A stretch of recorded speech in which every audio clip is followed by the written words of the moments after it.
Good morning twelfth class. आज की इस ऑनलाइन क्लास में हम आगे बढ़ते हुए आपके अध्याय 15 उसका अध्ययन कर रहे थे। उसके हम 2 पार्ट बना चुके हैं। चैप्टर थोड़ा सा बेटा लेंथी है तो इसके 2 पार्ट और बन सकते हैं। तो हमने देखा है कि किस तरह से जो मुख्य पात्र है, इसके मुख्य पात्र आप क्या देखोगे? मुख्य पात्रों में आपने मधु बसंत को देखा, दोनों में नोकझोंक हो रही है, दोनों की नोकझोंक हो रही है। फिर है इसमें जो अब आएगा, इसमें जो सहायक पात्र थे जिसका नाम लिया जाता है उषा, निम्मो नाम लिया गया। अब जो घर की नौकरानी है, घर की नौकरानी है मंगला। अब जो बातचीत होगी बेटा आप देखोगे मधु और मंगला के बीच में बातचीत होगी। आपने देखा था जब एकांकी शुरू हुई उस वक्त हमने देखा कि किस तरह से एक रूम में अच्छा सा सजा हुआ है, हमारे सामने वाला दृश्य आता है और किस तरह से मधु और बसंत की है आपस में छोटी मोटी नोकझोंक होती है। वही है, मधु है सफाई पसंद है, सफाई पसंद तो बसंत भी है, फिर भी वह इतना ध्यान नहीं रखता है। मधु को है बहुत ज्यादा सनक हो रही है। अब वह सब दिन है दोनों की अब लड़ाई होती रहती है, छोटी मोटी बातें। अब बात है उस दिन तो इतनी पहुंच गई कि दोनों एक मधु को है जैसे लगा उसको पशु कह रही है और मनुष्य को पशु का उसने कुछ ऐसा बताया तो बसंत ने इस बात को अपने ऊपर ले लिया। दोनों की बात बढ़ ही रही थी। इतने में है मधु तो है बस सोच ही रही थी कि मैं अब इनके साथ नहीं रह सकती, वो इस तरह से बात सोच ही रही थी। इतने में ही बसंत के है ऑफिस से कॉल आया, उसके घर फोन आया कि आपको है पहली गाड़ी से बनारस जाना पड़ेगा। तो उसने है अपना सामान है फटाफट, दोनों की है बातचीत तो बंद हो गई, तू में है लड़ाई उनकी बंद हो गई और वो है अपने सामान बांधने लगा और बनारस चला गया। वह उस वक्त जब हमने उस वक्त देखा, उस वक्त महीना देखना नवंबर का चल रहा था, नवंबर का महीना था। उस वक्त हमें क्या दिखाया गया? कैलेंडर जो लटक रहा था वह नवंबर का महीना था। अब वह है बदल गया है, अब है 2 महीने की बातचीत हो, ये बात आएगी अब जनवरी में। अब जो हम पढ़ेंगे उसको है जनवरी का महीना आ जाएगा। तो हम वह है बसंत पर है अपने चला गया, बसंत बनारस गया है। उसके बाद है मधु अकेली घर में रहती थी और बच्चे रहते थे। अब जो वापस पर्दा गिरने के बाद वापस पर्दा उठाया गया, नया दृश्य हमारे सामने आया। क्या है? नया दृश्य सामने आया। उसमें है जो ड्राइंग रूम में ही है पलंग लाया गया है, पलंग पर है मधु, वहां पर है आदि लेटी है और कैलेंडर कर और देखते हैं तो जनवरी का महीना दिखता है। यानी नया साल है, आगे के 2 महीनों की बात हम देख चुके हैं। यानी आगे इस नाटक को है, इस एकांकी को है 2 महीने आगे बढ़ा दिया गया है। अब है बाहर का दरवाजा खुला था, तीखी हवा, सर्दी है, जनवरी का महीना में है वह सर्दी की जवानी होती है। तो यही है कि यहाँ पर है बहुत तीखी हवा आ रही थी। अब मधु ने अपनी है रजाई ऊपर खींचते हुए नौकरानी को आवाज दी, मंगला मंगला। लेकिन आवाज है मधु की है बहुत धीमी थी, मंगला तक नहीं जाती है और मधु है रजाई में लेट जाती है। तो मंगला है, अब दोनों की मंगला की और मधु की ही बातचीत है, बिल्कुल सी सिंपल सी है जो रूटीन में है व्यवहारिक बातें होती है कि वही है बीबी जी आज आप उदास हो। तो मंगला को है वही यही बोला कि मंगला ये किवाड़ बंद कर दो, बर्फ सी ठंडी हवा आ रही है। अब किवाड़ तो उसने बंद कर दिया। मंगला ने बोला कि आपने मेरी बात का उत्तर नहीं दिया बीबी जी। तो मधु जवाब देती है कि कुछ तबीयत उदास है मंगला ने पूछा कि बाबूजी का कोई पत्र आया था क्या? आया था शायद आजकल में आ जाए। तो फिर तबीयत कुछ भारी भारी से मधु ने वापस है जवाब देती है कि मेरी तबीयत कुछ भारी भारी सी है, शायद सर्दी के कारण है। फिर अचानक से कोई दस्तक देता है, आवाज होती है। मधु अंदर से ही है आवाज करती है, कौन? सुरो। जो है मधु और चिंटी। यहाँ पर नए पात्र और साथ में कौन आए हैं? क्या आया है? सहायक पात्रों में सूरो चिंटी। हमने क्या देखा बेटा, ध्यान रखना कि हमेशा जब कभी भी कोई एकांकी हो, कहानी हो, उसमें है मुख्य पात्र और उसके साथ साथ। अब देखो मैं पात्रों के नाम सबके आपको बताती जा रही हूँ कि पहले मुख्य पात्र मधु वसंत है, उसके बाद आपके विश्वनिमि आया, यानी उनका वर्णन बीच में आया। अब है सूरो और चिंटी की बातचीत है, और मुख्य इसमें तीन यानी बातचीत जो ज्यादा होती है उन तीनों की बातचीत होती है, और इनको है सहायक पात्र बताया गया है सूरो और चिंटी। जो है सूरो और चिंटी है मधु की सहेलियां, सूरो चिंटी मधु की सहेलियां हैं। अब मधु ने है दरवाजा खोला और मंगला को चोरी आवाज दी कि मंगला जरा किवाड़ खोलना। मंगला दरवाजा खोलती है, सूरो और चिंटी अंदर आती है। अरे सूरो चिंटी तुम यहाँ कैसे? सूरो कहती है कि आज सवेरे ही यहाँ उठी है। चिंटी ने बताया कि माताजी उसकी प्रयाग जा रही है, सरिता बहन का ख्याल रखना था तो दिल्ली भी देखते चले। तो उसने बताया, मधु ने पूछा कि कहाँ ठहरी हो? तो चिंटी ने जवाब दिया कि कनॉट पैलेस में मलिक चाचा के वहाँ हम ठहरी है, उनका अनुरोध था कि दिल्ली आओ तो हमारे घर ठहरना। तो मधु को है बोला कि तुमने तो मुझे पत्र तक नहीं लिखा, इतने दिनों से मैं कह रही थी दिल्ली आओ।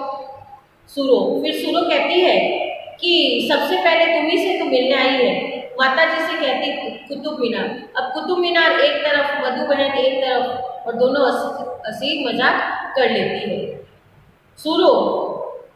अब सूरो है उसको आवाज कहती है कि हम 2 घंटे से तुम्हारे मकान की तलाश में, अब पता तो दिया हुआ था मधु का, फिर भी चिंटी कहती है सूरो बहन भूल गई थी और तारंगे वाले को भैरव मंदिर चलने के लिए कह गए। आश्चर्य से भैरव मंदिर और तांगे वाला ले गया सब्जी मंडी और कई 30,000 गिरजे के पास। अब वो है ना, यानी जो मधु का घर है उससे है बहुत दूर तक चले गए।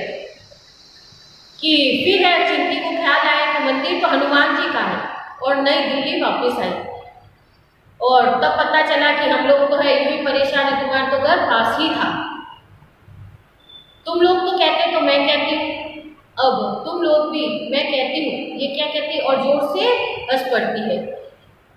अब सूरो एकदम से कहती है कि ये तुम इतना हंसना कहाँ से सीख गई थी?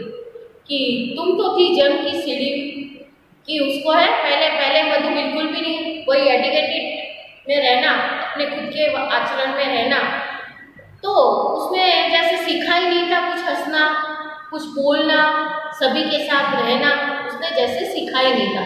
और एकदम से हंसने लगी तो है सूरो चिंटी को भी हुआ कि भाई साहब ने सिखा दिया होगा, इतने जोर से कहे कहाँ है वो?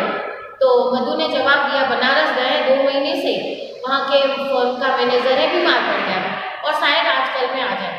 अच्छे तो है कि नहीं? मधु ने वापस जवाब दिया नहीं अच्छे हैं, मौज में है।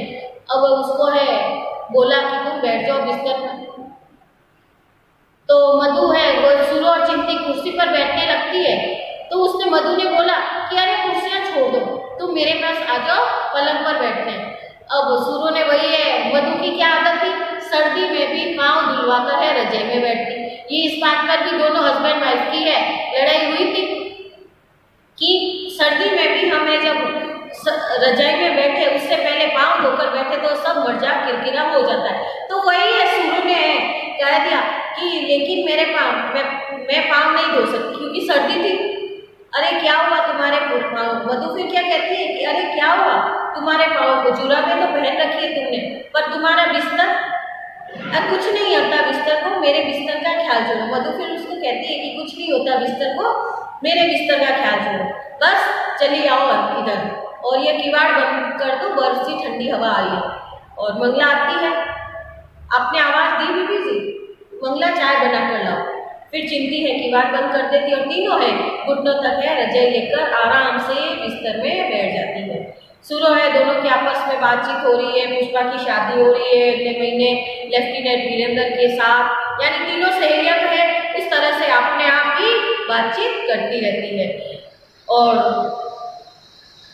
फिर आगे बढ़ते हैं कि जिस ऐसा लगता है वो यानी उसका हस्बैंड की बात करी पुष्पा है उसकी बातचीत की, वो तो है बहुत अच्छा लेफ्टिनेंट है, और पुष्पा जो है जैसे नही नहीं हो, थोड़ा रंग भी सांवला है, ऐसे ही लगता है जैसे वर्षों से स्नान कर का, यानी सहेलियां आपस में उसी पुष्पा की है हंसी उड़ाती है।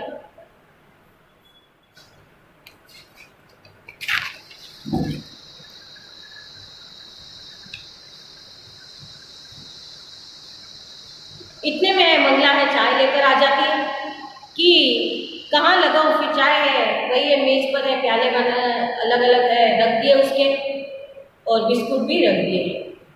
मधु ने फिर है सुनो एकदम से उठती है, तो कहती है कि उठकर कहाँ जाओगी, यहीं बैठे रहो, गर्म बिस्तर से उठकर टेबल जाने में चाय का मजा नहीं आएगा। अब वह भी उठने का प्रयास करती है तो हल्के क्रोध से हटाओ भी, बैठी रही है कि चिंती फिर कहती है कि शादी के बाद रानी मधुमालती ने अपने सब सिद्धांत बदल डाले हैं। अब डाइनिंग टेबल के बदले बिस्तर पर ही चाय पीती है, बिस्तर पर ही नाश्ता भी फरमाती है।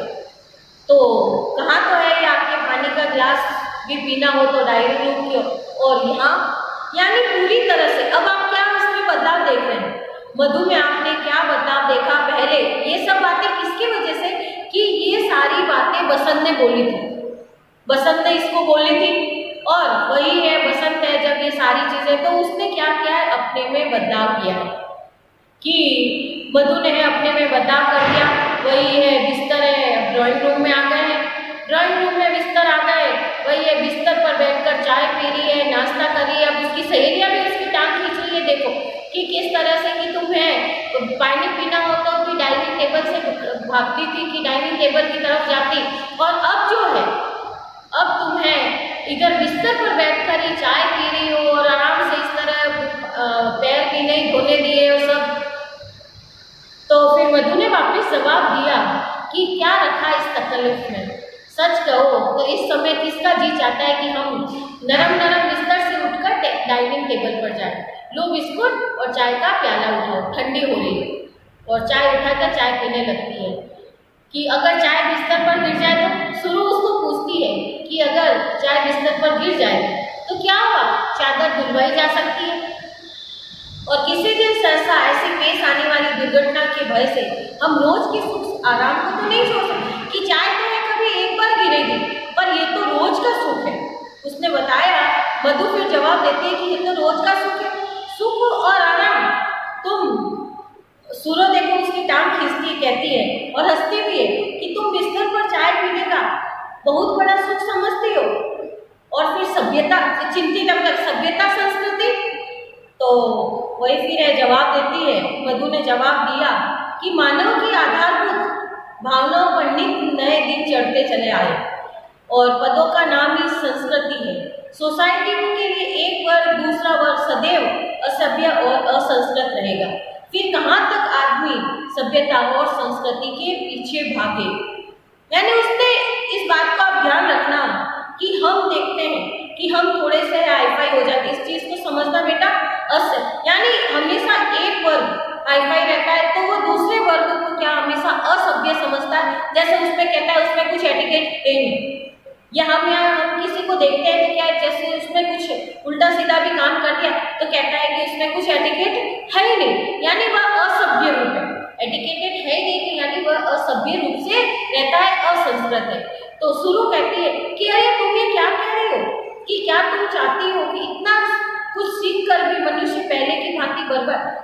तो मधु जवाब देती क्या बर्बर बनने की क्या जरूरत है, मनुष्य सीमाओं को छूता हुआ क्यों चले, मध्य का मार्ग क्यों नहीं अपनाए। यानी वह मध्य का मार्ग अपनाने से तात्पर्य है ना ही तो वह पूरी तरह से यहाँ पर सभ्य रहे ना ही असभ्य रहे, बीच का मार्ग अपनाए जिससे सबके लिए बराबर है हम चले जा सकते हैं। चिंतित फिर सुनो कहती है महात्मा बुद्ध तुम्हें क्या हो गया, सदियों पुराने गले सड़े विचारों को तुम आज की सभ्यता पर लाना चाहती हो।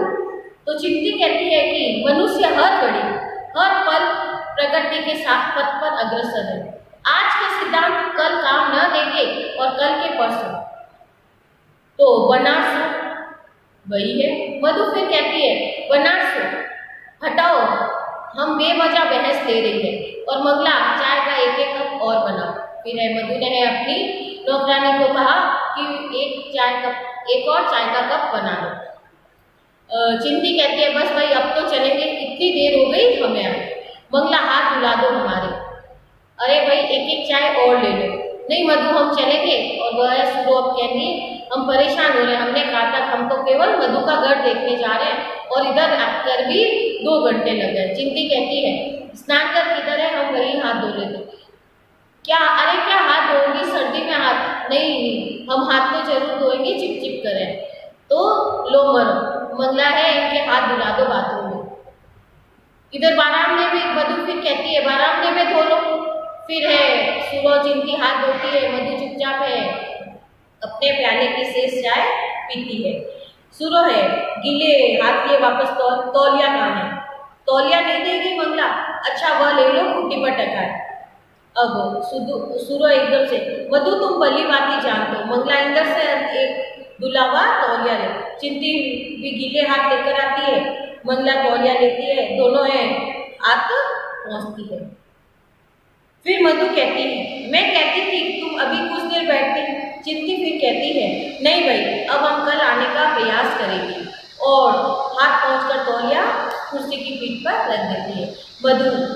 मधु है उनको कहती है कि नहीं तुम्हें कल जरूर आना, मेरे यहाँ पर खाना भी खाना। तो सुरो कहती है नहीं मैं अवश्य आऊँगी, जरूर मैं आऊँगी। मधु उठने का प्रयास करती है, औपचारिकता तो हम निभाते ही हैं कि कोई हमारे घर आया है हम उसको बाहर तक छोड़ने जाएंगे। तो अब उठने का तकल्लुफ नहीं करो, बैठी रहो गर्म लिबास में। हम दरवाजा बंद कर देते हैं, बर्फ की ठंडी हवा आ रही है। तो रास्ते में वो दोनों ने दरवाजा बंद करके चली जाती है। मधु है मंगला को कहती है कि मेरे लिए 1 कप और चाय बना दो।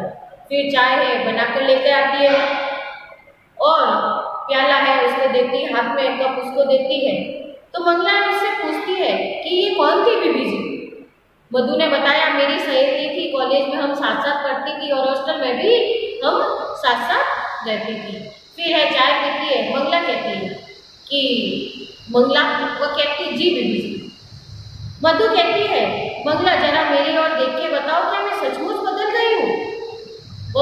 क्योंकि सुरो और चिंटी उसको कह के गई थी कि तुम है बहुत बदल गई हो, तुम्हें तो है बसंत ने बदल दिया है, ये सारी चीज़ें हैं। क्योंकि मधु है बहुत ही एटिकेटेड थी और एकदम से अपने हिसाब से रहती थी, कम हंसना बोलना, मतलब बहुत औपचारिकता निभाती थी। तो वही है कि उसमें बदल गई है। मंगला कुछ भी नहीं कहती। मधु फिर कहती है कि मेरे सहेलियाँ कहती मैं बदल गई हूँ, पड़ोस ने भी यही कह रही है। मेरी ओर देखकर बताओ क्या मैं वास्तव में बदल गई हूँ कि मैं तो है 8 पैरी आपके पास रहती हूँ बीबी जी, मैं क्या जानूं।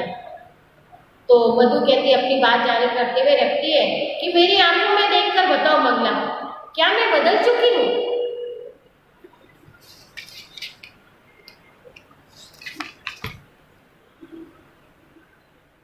एक झलक तो नहीं। मंगला एकदम आश्चर्य से देखती है कि मेरे व्यवहार और तकल्लुफ में बनावट तो नहीं।